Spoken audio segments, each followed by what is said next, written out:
তোমরা জানো না। এটি ছিল আল্লাহর মহা পরিকল্পনা। এটি পরিকল্পিত ছিল। হুদাইবিয়া এবং হুদাইবিয়ার এই আক্ষেপ কোনো দুর্ঘটনা ছিল না। এটি ডিজাইন করা হয়েছিল যাতে এই ওহী নাজিল হতে পারে।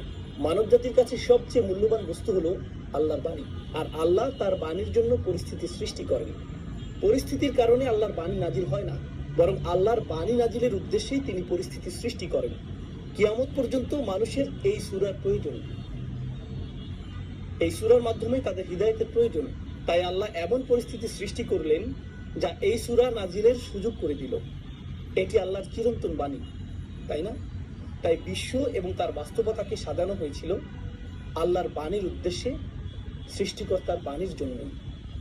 বস্তুত ইব্রাহিম আলাইহিস সালাম থেকে শুরু করে ইসহাকের বংশধর অর্থাৎ বনী ইসরাঈল হয়ে ঈসা আলাইহিস সালাম পর্যন্ত সকল নবী রাসূলের আগমন ছিল কোরআনের আগমনের প্রাক পরিকল্পনা।